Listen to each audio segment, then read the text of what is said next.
இப்போ ரீசெண்டாக 4 பெரிய படங்கள் தேட்டரில் ஓடிட்டுருக்கு. எந்த படம் ஆன்லைனில் அவைலபிளாக இருக்குது?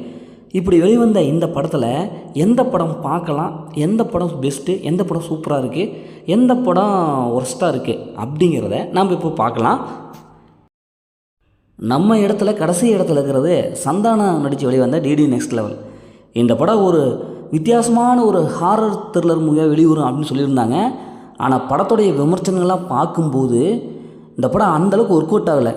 ஏன்னா இது வரைக்கும் வந்த இந்த டிடி நெக்ஸ்ட் லெவல் காம்போலேயே இந்த படம் ரொம்ப ஒர்ஸ்ட்டு அப்படின்னு சொல்லிட்டு ரிவ்யூக்கெல்லாம் வந்துட்டுருக்கு.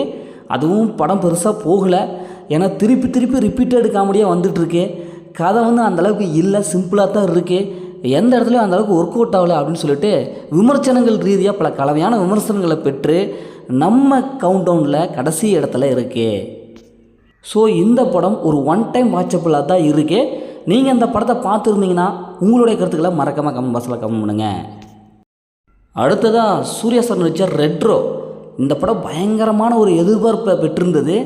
ஆனால் படம் ரிலீஸ் ஆகின உடனேயே படத்துடைய விமர்சனங்கள்லாம் ஒரு கலவையான விமர்சனத்தோடு தான் இந்த படம் இருக்குது. ஏன்னா படத்தில் ஃபைட் சீக்வன்ஸு, ரொமான்ஸ் எல்லாமே இருக்குது. ஆனால் படம் பார்த்த மாதிரி இருக்குது. எந்த விதமான புதுமையான ஒரு கதையே இல்லை. கதை பழசாக இருக்குது. சூர்யா சார் அவருக்காக வேணால் அந்த படத்தை பார்க்கலாம்.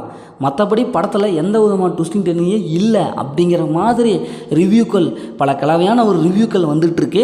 அதனால் இந்த படமும் அந்த அளவுக்கு போகலை, சரியான அளவுக்கு எதிர்பார்த்த அளவுக்கு போகலை.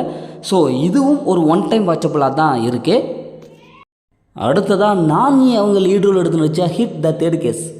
இந்த படம் ஓரளவுக்கு பார்க்கலாம்ப்பா. நல்லா ஃபைட் சீக்வன்ஸு, ஒரு வித்தியாசமான ட்விஸ்ட் அண்ட் டெர்னிங்லாம் இருக்குது.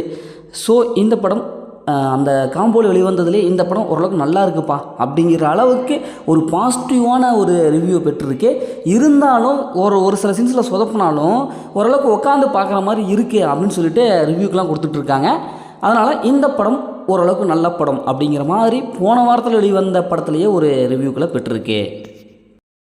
போன வாரத்தில் வெளிவந்ததுலேயே பெஸ்ட்டு மூவி நல்லா இருக்குது அப்படின்னு சொல்லிட்டு விமர்சன ரீதியாக ஒரு எமோஷனலாக டச் பண்ணுற மூவி இருந்ததுன்னா மாமன்.